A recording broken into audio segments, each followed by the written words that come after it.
Hi guys, good morning. সকালে দেখো চা এই যে নিয়ে আইছি, ওর সাথে একটু ভাত দিয়ে একটু কিছু আটা মিলে একটা পরাঠা বানিয়েছি। তোমাকে যদি রেসিপি লাগে তো কমেন্টে জরুর করো।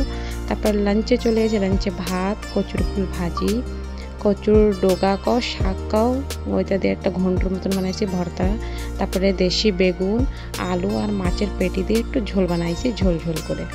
তারপরে এই দেখো, এই যে আমরা এটা ডোকা করে ভালো মতো ছাপ করে নেব।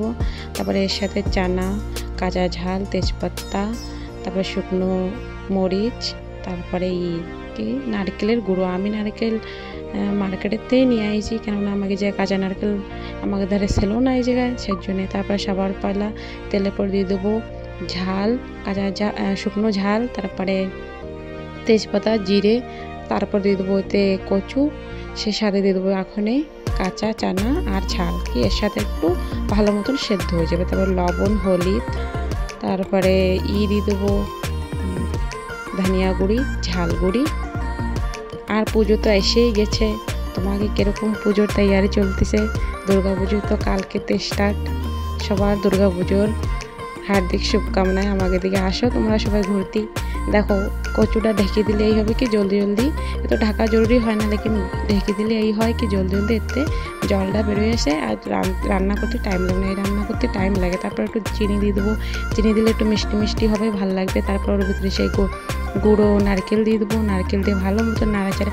এই রেসিপিটা বানানোর জন্য খুব নাড়াচাড়া করার লাগে। এই দেখো, তারপরে একটু জিরে গুঁড়ি দিয়ে দিছি, ভাজা জিরে গুঁড়ি করে রেখে দিলাম, সাইডে দিয়ে দিছি, ভালো মতো নাড়াচাড়া। এই দেখো ফাইনাল হয়ে গেছে আমার এটা। তারপর একটা প্লেটে নামাই নেবো।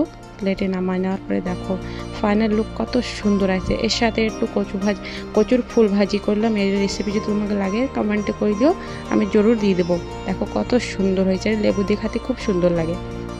আজকে থালে আছে কচুর ফুল ভাজি, কচুর রয়েছে ভর্তা, আর দেশি বেগুন, আলু, মাছের পেটিতে পাতলা করে ঝোল, তারপরে লবণ, ঝাল, আর একটু আছে লেবু।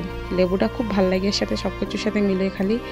আর দুর্গা পুজো তো এসে গেছে, আমি মাদের কামনা করবো সবাই যেন ভালো থাকে, সুস্থ থাকে, আর সবার কাম যেন ভালো হয়। আর আমার ভিডিওটা তোমার ভালো লাগলে সাবস্ক্রাইব জরুর করে দিও, আর কমেন্ট भी করো, শেয়ার भी করো।